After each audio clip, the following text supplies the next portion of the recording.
What if the biggest thing ruining your relationship is something you think is actually helping? Now, in this video, I'm going to walk you through what healthy relationships actually look like based on real therapeutic experience, and just as importantly, what the unhealthy opposite looks like too. So my name's Rick Cardwell. I'm a psychodynamic counsellor and therapist. I specialise in couples relationships, and this is a video to help you understand the healthy things you should do in relationships, but also what that looks like as an opposite, the unhealthy side of that as well. So, because most people don't realise they are stuck in patterns, these are behaviours that we've learned over time, are default behaviours, we don't realise that we're stuck in these patterns. These slowly damage connection over time.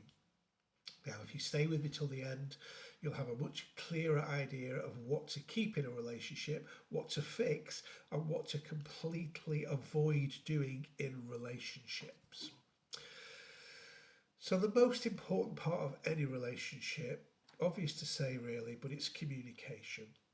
Healthy relationships are built on clear, direct, and respectful communication. That means saying what you feel without attacking the other person. It means listening, being understood, and not just waiting for your turn to respond. Now, a healthy example sounds like this. I felt hurt when that happened. Can we talk about it? Now, here's the unhealthy opposite of that. Avoiding the issue completely or exploding when it builds up. That sounds like whatever, it's fine, or you always do this. Why are you starting a fight? One shuts down connection, the other escalates conflict. Neither actually solves anything. The second part I want to talk about is boundaries.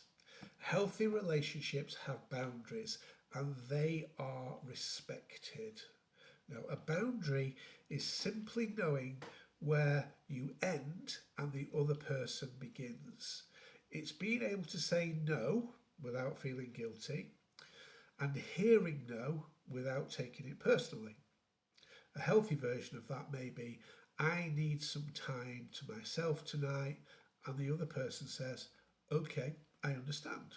Sometimes we need time to ourselves. The unhealthy opposite, guilt, control, or resentment.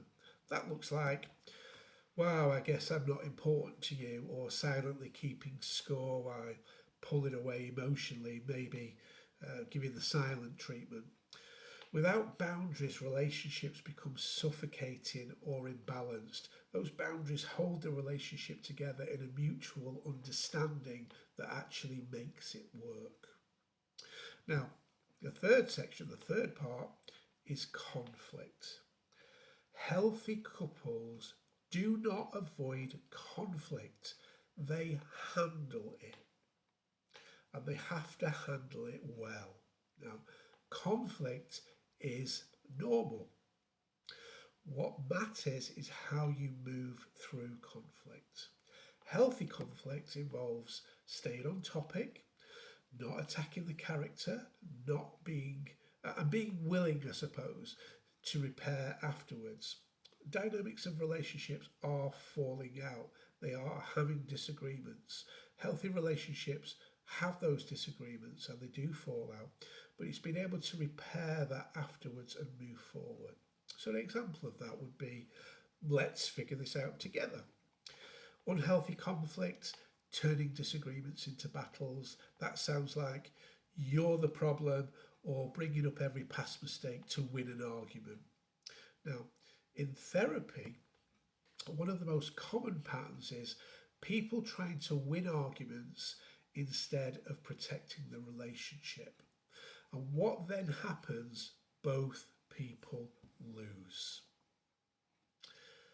It's important to understand that we do need to have disagreements, but not to see yourself as an individual in the disagreement, but view it as that disagreement is something that the relationship is responsible for, and you work that through together and not try to win all the time. That's a massive cause of relationship failure over time. Now, in a healthy relationship, we can talk about emotional responsibility. In any healthy relationship, each person takes responsibility for their own emotions. You can support each other, but you're not responsible for fixing each other. Healthy mindset, I'm feeling anxious and I'm working on it, and I appreciate your support. Unhealthy opposite, you need to make me feel better, or if you loved me, I wouldn't feel this way. That creates pressure, dependency, and eventually resentment. It's about taking responsibility for your own actions, trying to figure it out as best as you can, but feeling supported by your partner, not expecting your partner to fix your problems. Now, the next element of a good, healthy relationship is trust. Now, trust is built through consistency, honesty, and follow through.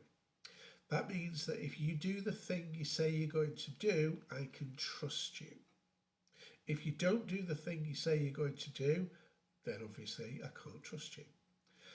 Healthy trust means you don't feel the need to constantly check, test, or doubt your partner, the other person. Unhealthy trust looks like going through phones, constant reassurance seeking, assuming the worst without evidence. You see, trust isn't built through control, it's built through consistency and reliability over time. Now, the next part I want to talk about is independence, and independence within a relationship. Healthy relationships allow space for a person to feel individual, to have some individuality. You are together, but you're still your own person. So a healthy perspective on that would be maintaining friendships, hobbies, personal goals, etc. The unhealthy opposite of that is losing your identity in the relationship. Now that sounds like I don't really do anything without them, or feeling threatened when your partner has a life outside of you. And closeness without independence turns into dependency, codependency, and that's not the same thing as love. That's very, very different. Now, when it comes to effort and consistency, healthy relationships are consistent, not confusing, not chaotic. You always know where you stand, and you appreciate that the effort put into the relationship by both partners is mutual, and there's no constant guessing games within the relationship. Now, the unhealthy opposite of that would be hot and cold behaviour, mixed signals, emotional unpredictability, a lack of consistency in steady behaviours, because that creates anxiety. It creates a sense of not feeling secure, and doubt comes into the relationship. So a key insight from therapy is that people often mistake intensity for connection. But real connection feels steady and not chaotic.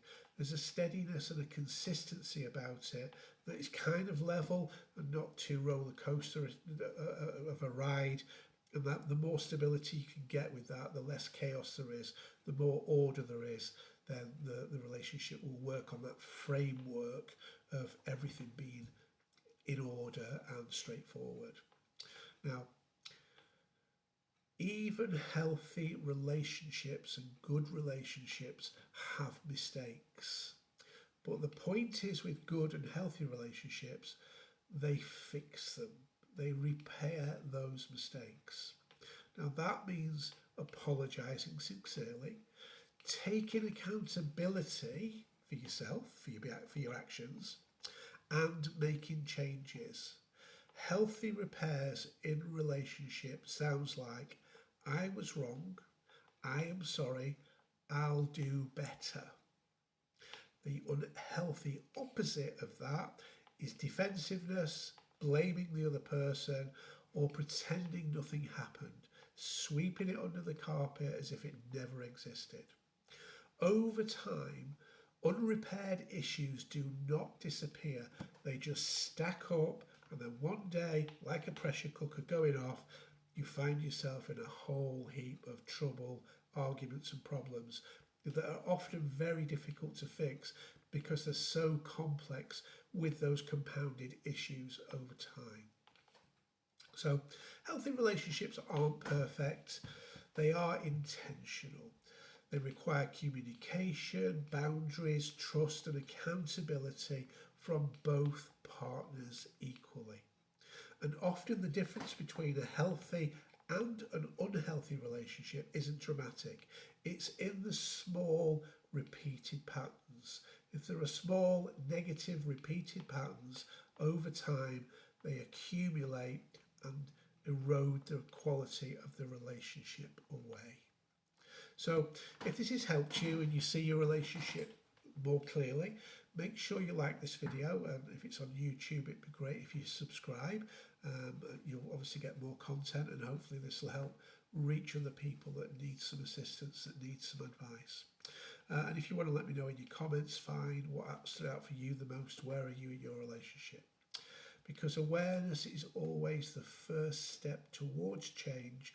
Make yourself aware of your relationship, of your situation, and that means you can move forward in a healthy way. The goal isn't to find a perfect relationship, it's to build one that's healthy, that's real, and is sustainable. So thank you for watching. I'll be back with some more videos, and I hope you find these videos useful. Thanks again.